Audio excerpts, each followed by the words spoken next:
소크라테스, 나폴레옹, 노벨, 고흐, 차이코프스키. 이 사람들에게는 모두 같은 병이 있었다는 사실 아시나요?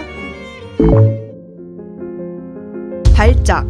이 병의 대표적인 증상입니다. 몸이 심하게 떨리는 증상인데 심하면 의식을 잃고 바닥에 쓰러지기도 하죠. 발작이 대표적인 증상인 이 병은 바로 뇌전증. 뇌전증은 세포들이 과도하게 흥분하거나 조절 능력을 잃어서 발작을 일으키는 병인데요. 지금은 뇌전증이 뇌에 생기는 상처 등 물리적인 문제로 발생한다는 게 알려져 있지만 뇌전증의 원인이 정확하게 알려져 있지 않았어서 정신질환으로 많이 오해되기도 했었죠. 처음에는 사람 취급을 안 했어요. 약간 정신병자 그런 쪽으로 이제 취급을 하는 것 같았어요. 뇌전증은 사실 생각보다 흔한 병입니다. 전 세계적으로 5천만 명 정도, 우리나라에는 3-40만 명 정도가 뇌전증을 앓고 있다고 추정되고 있죠. 전체 인구의 1% 정도나 환자가 발생될 수 있기 때문에 굉장히 많은 흔한 병입니다.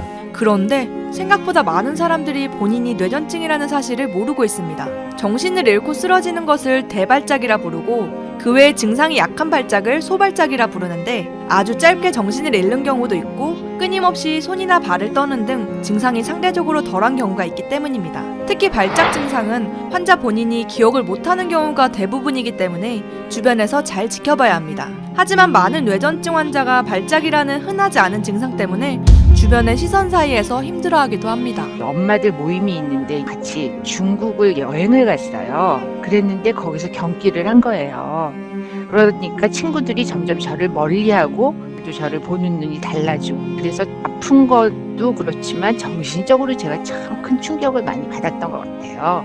상황이 이렇다 보니 많은 뇌전증 환자들은 예상치 못한 질병이 더 생기기도 합니다. 실제로 제 환자 중에 직장을 잃은 분들이 많아요. 언제 할지 전전긍긍하고 우울해하고 불안해합니다.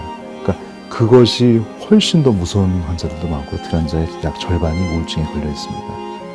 굉장히 많고 문제가 되고 있어요. 그런데 사실 뇌전증은 진단만 잘 받으면 관리가 가능한 병이기도 합니다. 약물 치료만으로도 7-80%의 환자가 정상적인 생활이 가능할 정도로 호전되고 나머지 20-30%의 환자도 다른 치료법으로 증상을 어느 정도 관리할 수 있습니다. 이렇게 지금은 관리가 가능한 질병이 된 뇌전증. 그럼 우리가 예상치 못하게 발작을 일으키는 사람을 만나면 어떻게 대처해야 하는 걸까요?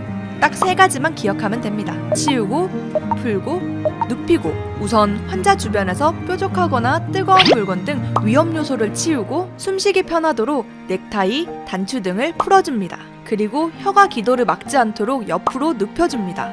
발작의 대부분은 수분 내에 멈추기 때문에 잘 지켜보기만 하면 됩니다. 뇌전증은 불치병이 아닙니다. 약물 치료를 통해 70% 이상의 환자들은 정상적인 생활이 가능하며 이 중 일부는 완치되기도 합니다. 약물로 치료되지 않는 환자들도 수술이나 식이요법 등을 통해 치료받을 수 있습니다. 뇌전증은 누구에게나 찾아올 수 있는 단순한 생물학적 질환입니다. 뇌전증 환자들은 주변의 차가운 시선과 차별로 소외되어 고통의 삶을 살고 있습니다. 그들이 세상 밖으로 당당히 나와 우리들 속에서 치료받고 편안한 삶을 살 수 있도록 편견 없이 조금만 더 따뜻한 시선과 배려로 뇌전증을 이해한다면 그들은 더 이상 그들이 아닌 우리가 될 수 있습니다. 뇌전증 환우들이 더 이상 병이 아닌 사람들의 시선 때문에 아프지 않게, 더는 숨기고 살지 않게 뇌전증을 이해하기 위한 노력과 환자들에 대한 따뜻한 배려가 필요합니다.